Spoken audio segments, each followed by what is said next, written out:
Hey guys, so today I figured I'd do a little bit of a shorter video that's kind of focused around a specific topic that I keep getting questions about every so often, and that's about troops and what tier troops you should focus on, um, and what troops that you really just need. Now, one type of troop that you definitely want to try and have is Siege. Siege is really important. For a couple of reasons. One, because they have the most capacity out of all troop types, so they are the best for gathering on resource tiles in general. So what you're looking at for that is you look at your capacity. You can see 10 here, and just to show you so I can show you comparison here, we'll just compare all the tier 1s. So it's 10, 5. So it's double the cavalry. Let's see, the archers, they get, I believe it's like 7 or something like that. Yeah, 6. And infantry, I think it's like 8.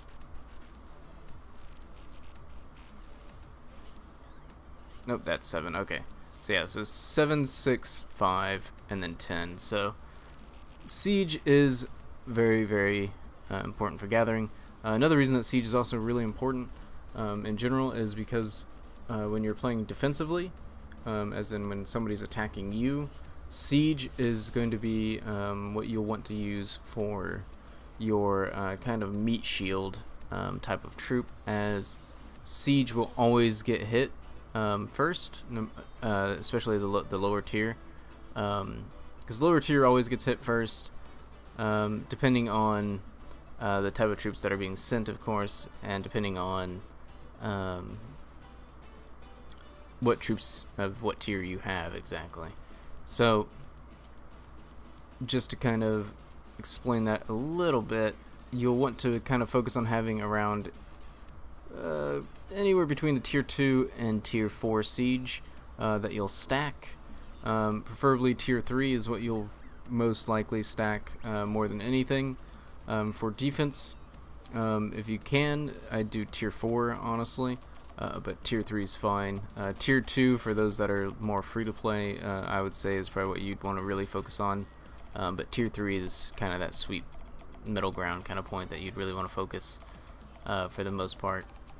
Now, the other troop types, the infantry, range, and cav, really depends on the kind of gear that you're going for. Just to give you an idea, so if we take a look at my heroes, you'll see that I am more infantry focused, as the Berserker set is more infantry based. So that means my main focus will be infantry, so I will train a lot of infantry for when I'm attacking.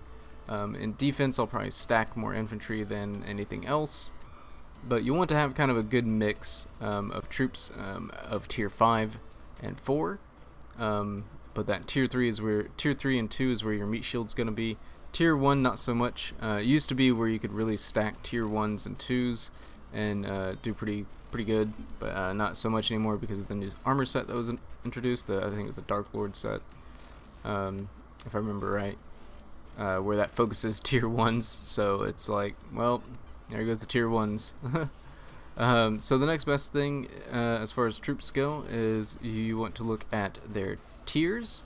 So just to give you an idea, we'll compare tier 3, 4, and 5s. So at tier 3, tier 4, and tier 5, here's the stat differences right here, and here's the upkeep differences, and this is per the amount that I own. So, you know, if I wanted to see like what my actual upkeep is, I would have to get rid of all these troops and you would see the difference. So, and here's the power that the current total amount that I have is giving me. Shows you what they're weak against, what they're strong against. Obviously it's going to be the same for all of them, as they're all the same troop type. And here you can see their basic stats, their base upkeep, their power, their base power, the capacity that they have, the march speed, etc. You can see that right here that as they go up in tier, they actually get slower, but they do get stronger.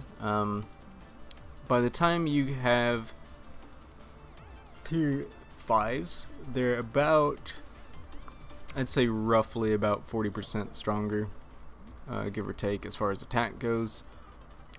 Defense, they're about 20% stronger.